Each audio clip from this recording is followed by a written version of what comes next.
What's up, guys? It's Minx, and today's video we're going to be looking at the first devlog for my zombies wave shooter, or zombie wave shooter, I guess, not zombies. It's something I've been working on for the past 2 months, which I've kind of been AWOL for the past 2 months, aside from like 2 days ago and yesterday, where I just made a couple random videos about stealing Discord storage out of nowhere. But this takes it to a whole different level from where we were before. Before we were modding games, today we're working on a game. And this is something that is probably going to be a more long-term project. This was something that I kind of started like probably almost a year ago, and then I just kind of stopped because I had other stuff I was dealing with.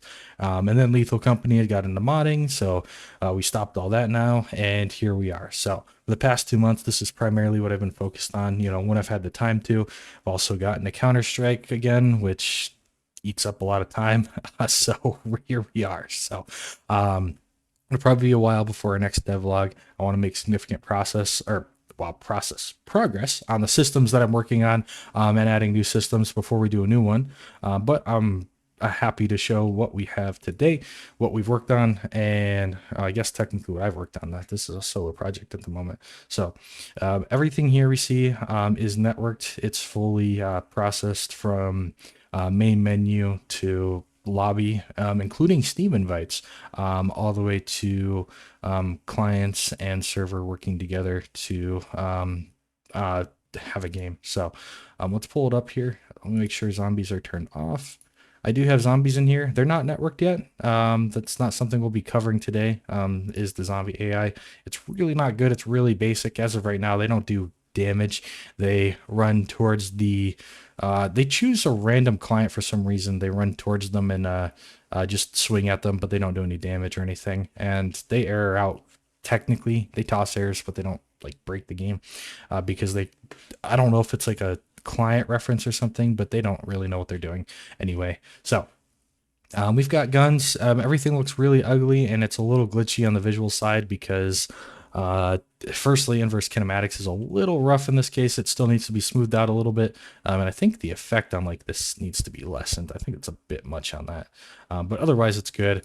Everything's procedural, so we don't have like animation sets for these. You just have a setting. You know, how much do you want on this?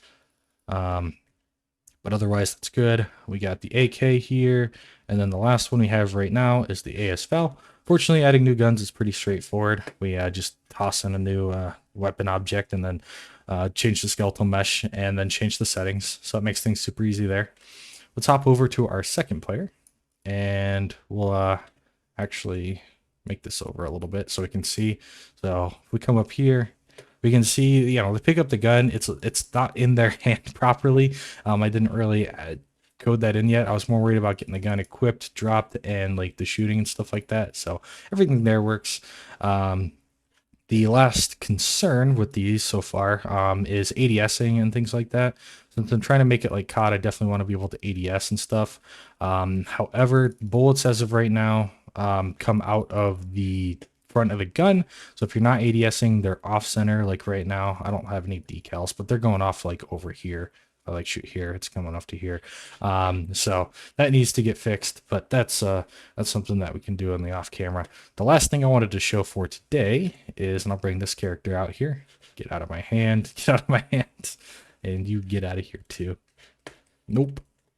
Is the mystery box, which shall not be called the mystery box. It is the random gun box.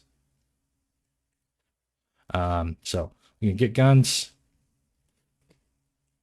Get out of my hand. I gotta fix that.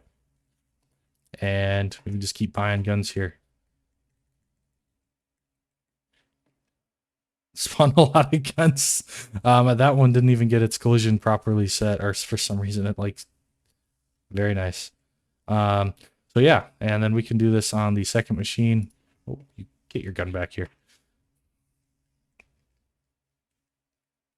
And everything's looking pretty solid with that. There's no point system, so we can just buy infinite guns and just go all willy-nilly with them, which is pretty funny.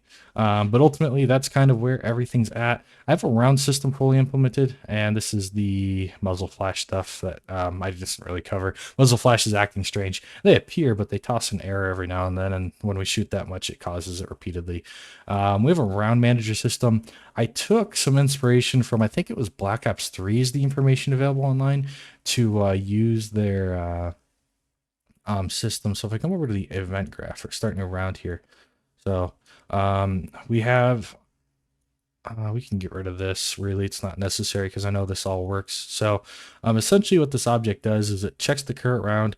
If it's within the first 10 rounds, we have it preset. So it'll set a manual amount to spawn. And then it'll start spawning them one by one, spawn zombie, and then it caps it somewhere. Is it capped in here? Zombie limit is capped at like 25, so it won't spawn more than 25. We spawn a zombie.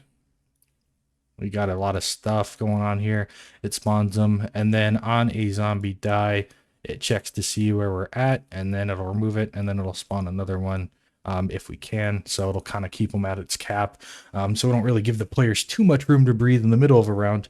And then, if I'm not mistaken, on the zombie end, yep. If the so the zombie if the last zombie dies, we set a timer for, it looks like it's 12.5 seconds with a 2.5 delay, so 10 to 15, and then I'll start the next round. So that's pretty cool. I just wanted to share where that was because I thought that was kind of fun to make. But yeah, so that's where I'm at. Graphics are kind of ugly because I'm not really good with that sort of stuff. I'm not really good with like 3D modeling or with animating things. All the stuff that I have, like the gun, the zombies, all came from the Unreal Engine marketplace.